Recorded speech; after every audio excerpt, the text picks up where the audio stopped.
Hey everyone, it's Lindsay, and I'm here today to share with you some more no line coloring. Now, this is one of my favorite techniques. It does take a little bit of time, but once you get started and you get going, especially if you love coloring, it's so much fun to see the end results. I'm using the Just Pop and Buy stamp set from Two Paper Divas today.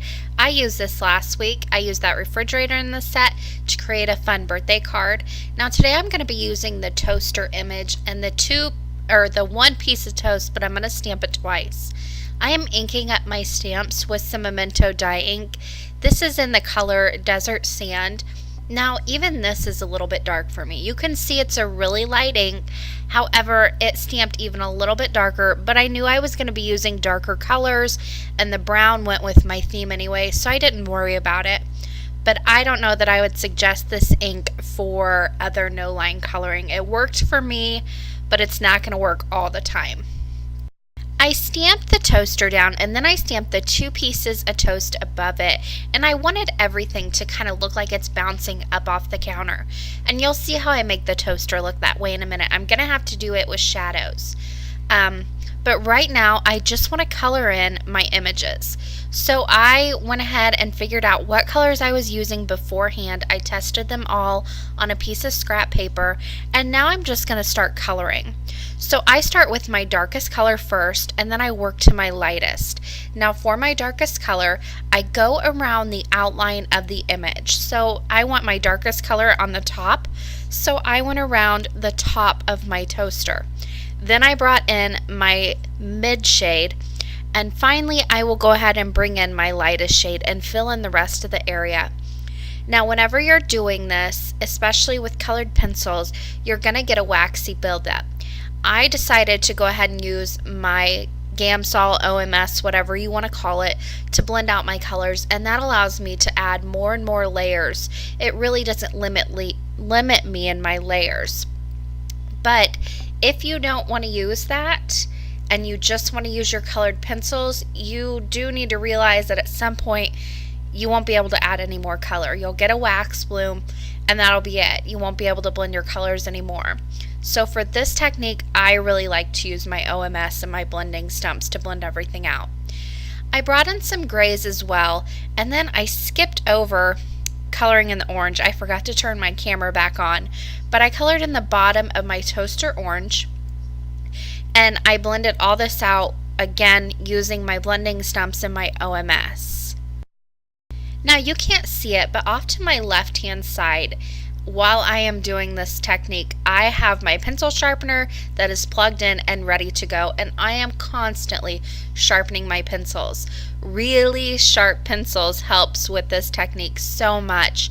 And I have a pencil sharpener that plugs in. I would highly suggest one, especially if you love coloring with colored pencils as much as I do. It's worth the little bit of extra money that it costs, so you don't have to buy batteries all the time. So I worked on my pieces of toast, and then once I was done coloring in my actual stamped images, I started working on the outline of each one.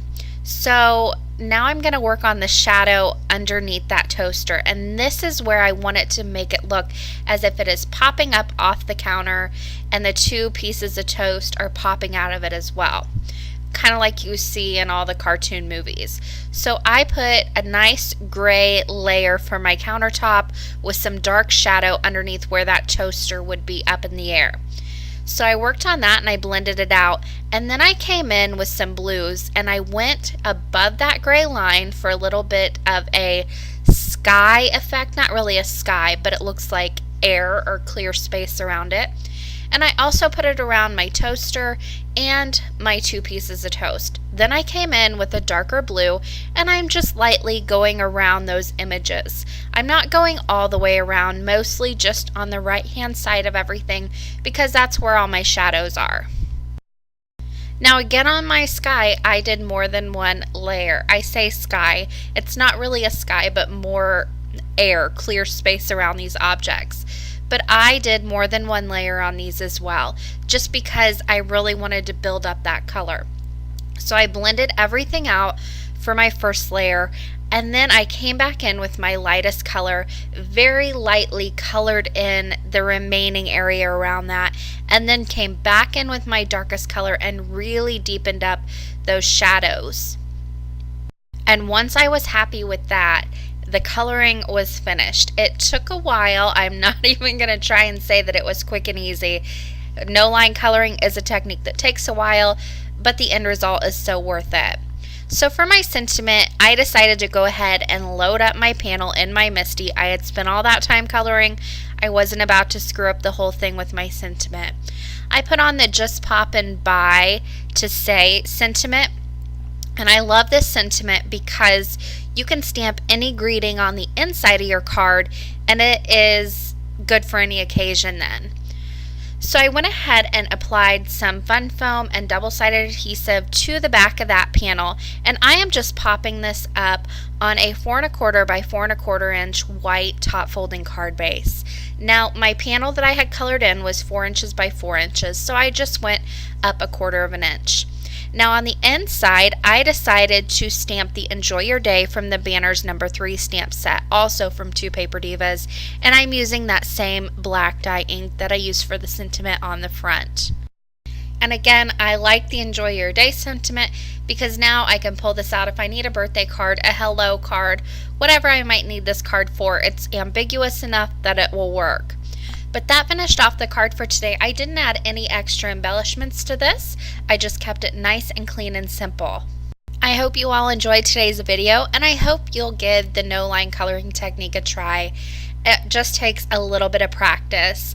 As always, I will leave you guys with just a few pictures.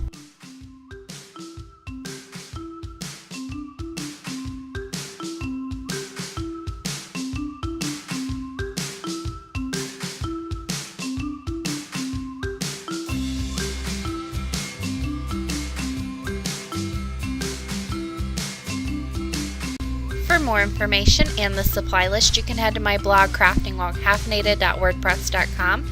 The link is in the description box below. Thank you guys so much for watching today, and happy crafting!